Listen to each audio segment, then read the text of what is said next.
Hey everybody, this is John. Welcome to the free video. And I'm going to talk about the trade into the close today on the futures. A lot of people were asking me about that. We did, just doing 10 lots and on S&Ps and the NASDAQ. Had some very clean trades to the short side, made $3,200 in the NASDAQ, $6,300 in the S&Ps. And then the question just came up, well, what were we looking at? And a couple things. First of all, FOMC meeting came out, and Janet Yellen pretty much said, and she was hawkish at the last meeting. This time she said, oh, wait a minute. We're not going to raise rates right now. So I was actually very surprised when the markets did not explode higher. In fact, they just kind of traded sideways.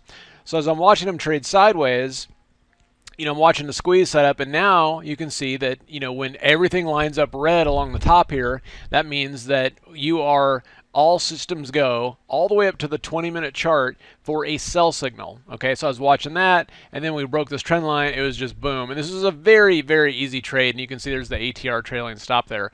So that was very, very simple. So that's a good example of, kind of a short-term way to use this new indicator. Yeah, especially like for end-of-day trades and stuff like that too. And obviously you can use this for bigger picture stuff as well. Let's take a look at a couple of other things.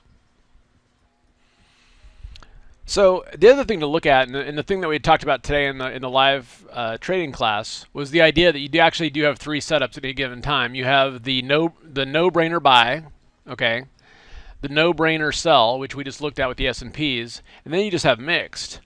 And mixed is not bad. When you see mixed, i.e. now there's no, the lack of conviction across all time frames is there. That's when you sell premium.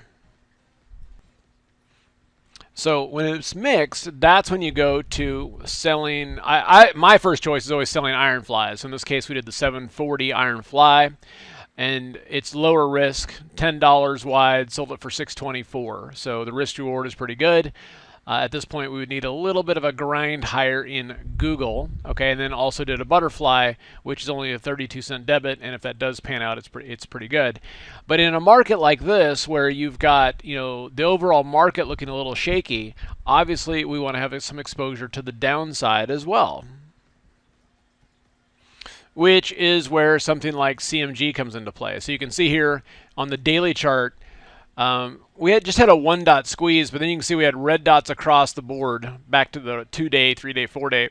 So on something like that, you want to do a bearish play. Now, if you're conservative, you can sell a call credit spread, or if you're more aggressive, you could buy puts. In this instance, all I did was sell call credit spreads. I wish I would have bought puts, of course, but selling the spreads is the more conservative income-producing type trade.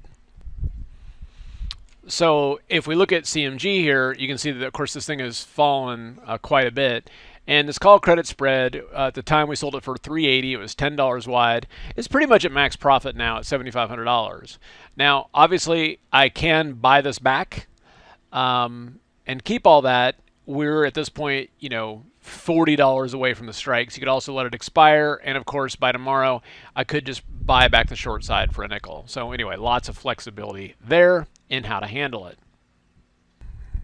So what's the plan for tomorrow? So for tomorrow, as we head into Thursday's trading, you can see we got red dots across the board on the daily chart and the hourly chart. So looking for some more downward pressure, potentially all the way back here to 2025 on the SPX, but initially at least looking for a retest of these lows, okay? So the key with this indicator is once they're here, don't fight it, okay? If you're long, get out. If you want to be aggressive and short, go for it.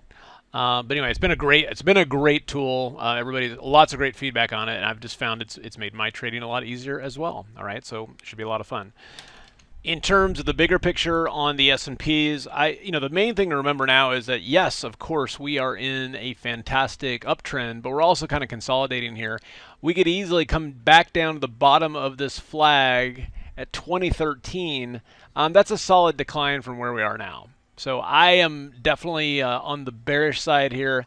We had a squeeze here. It's lost momentum, and typically when that happens, you just kind of, even if it's sideways to potentially down, at the very least now I'm looking for a move to 2040, potentially down to 2013 on the S&Ps. All right, hope it helps.